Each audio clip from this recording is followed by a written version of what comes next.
my third attempt. I hope this is working.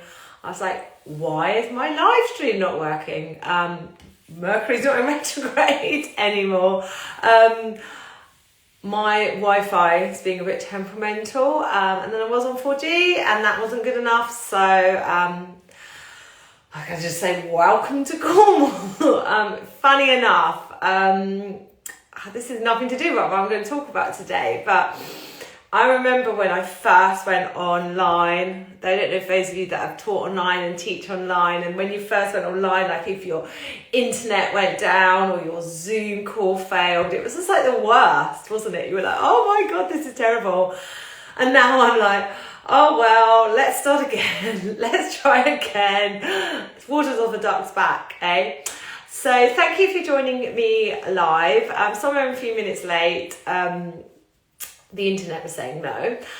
So today's chat is about consistency. This is what I wanted to talk to you. I think I've already lost track. I think this is like week 4, week 5 of these Mentoring Mondays.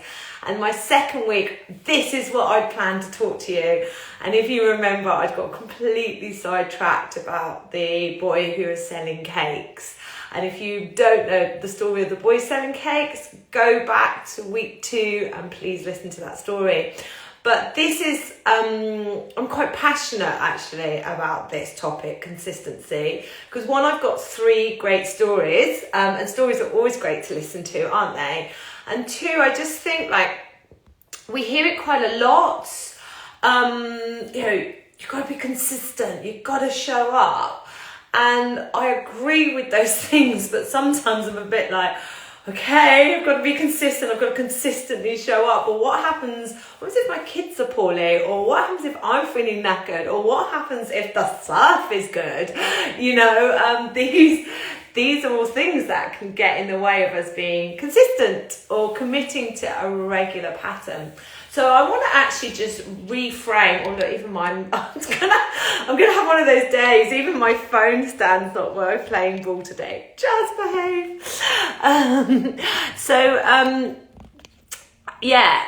I'm going to change the word from consistency to sustainability, and the other one I'm going to throw in is reliability. Oh, they're all hard to say.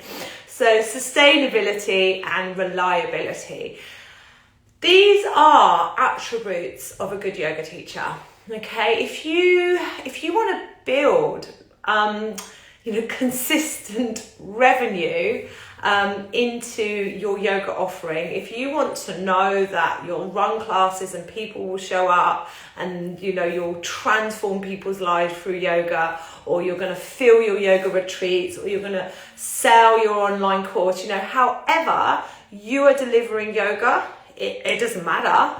To make it profitable, we've got to be reliable and sustainable. And that obviously is being consistent. The thing is, though, you've got to be careful when you're deciding what it is you're going to do, that you don't sign yourself up to too much. So you then, to be consistent, is to lead to burnout.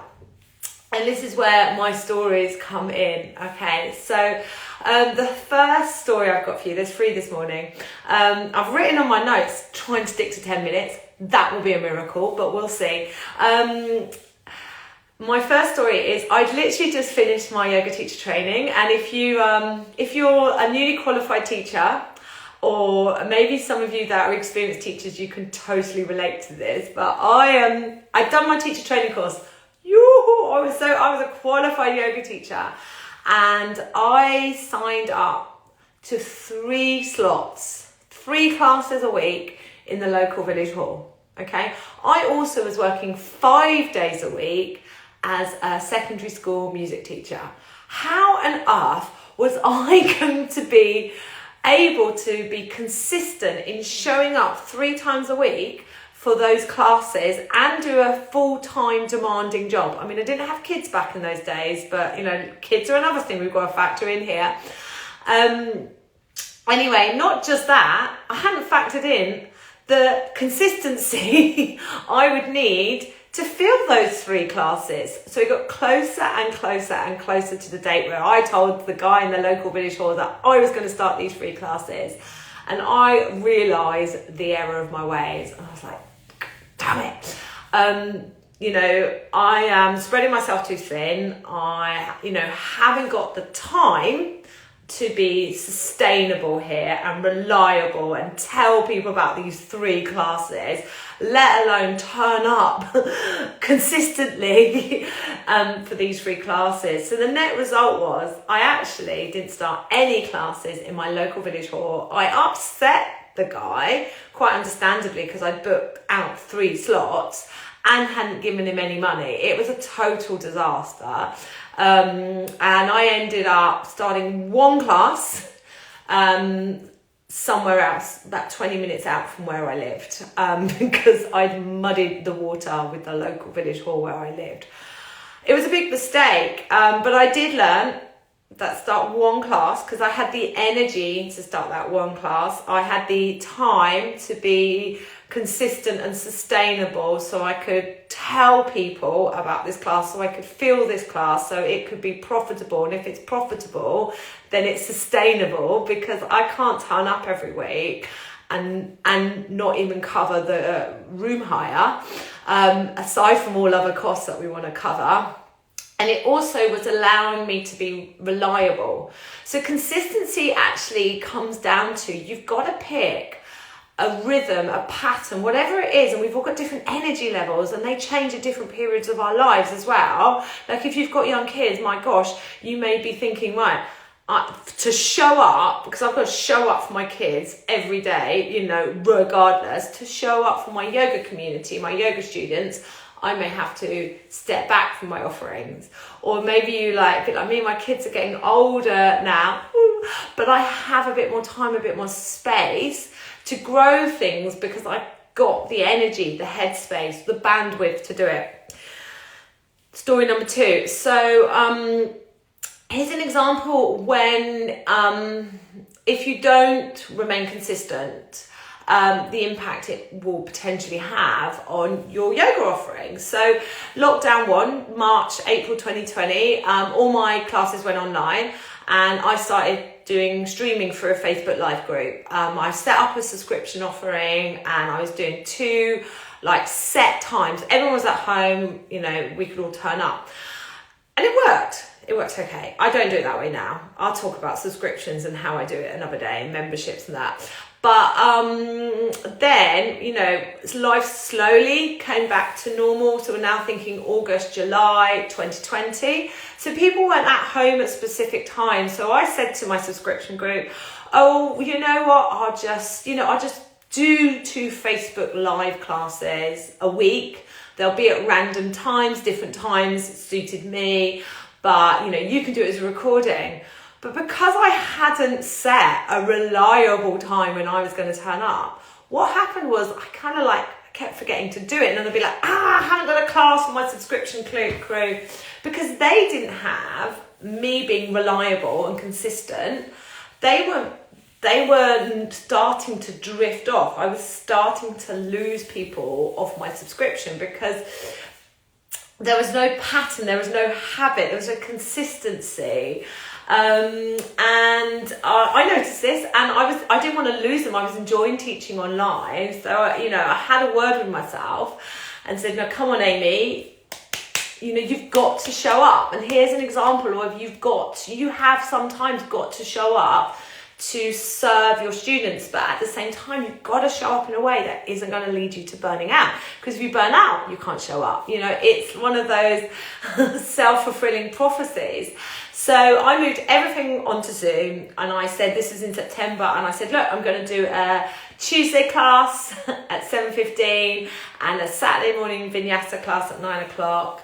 And I'm going to show up for you pretty much every week. And I have done that. I literally have done that since September 2020. And what's been really interesting is my subscription, my membership offering has grown. You know, in a time where we might be thinking people are getting fed up with Zoom classes, people want to go back to in-person, and I know that is true for many people, but it is also true that many people can now more easily access yoga, and that online subscription model, which is flexible, allows people to access yoga. So my subscription offering has grown, and there isn't a single part of me that would step away from that model. I'm going to remain online for my vinyasa and yin yoga classes. And then, my last story number 3. So I also teach mum and baby, toddler and pregnancy classes in person, because, you know, I just feel those women need to meet in person and need community. In St Agnes, which is a pretty little coastal village in Cornwall, if you're not familiar with St Agnes. And I have taught, I have to say this, I have taught pregnancy, mum and baby and toddler yoga classes for over 10 years in this local area. I have taught them at St Agnes for, how old Lucy? For 7 years, okay? And pretty much, obviously I had a baby, there was some maternity leave, and the classes are always either on a Tuesday or a Friday. And I just have not shifted from that rhythm. And do I spend a lot of time promoting and advertising my classes? I'm just going to say no. The word of mouth that I have built up locally is so powerful. Like, it's almost, I joke a little bit, it's almost like a woman gets pregnant in the St Agnes area, and there's like a subconscious knowing that she has the option to do pregnancy, mum and baby and toddler yoga.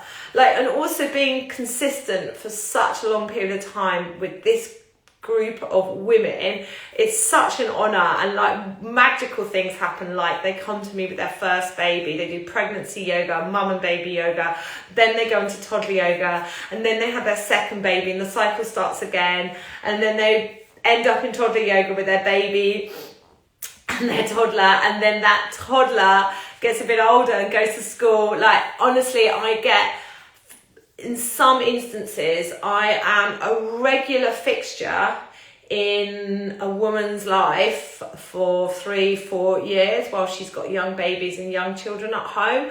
And it's nothing short of an honour. And also, I don't mean to brag about this. This is not me bragging. Please don't feel it like this. But it doesn't take me much effort to fill my classes. They fill themselves. Not because I'm special, not because I'm magical, not because I'm better than you. None of those things. I literally have just been consistent and sustainable and reliable and showed up for these women, but done it in a way that makes sure that I can sustain this rhythm. So I'm not, I could start classes elsewhere. I could run mum and baby and toddler classes every day, but I would burn out. And this is the key thing about consistency.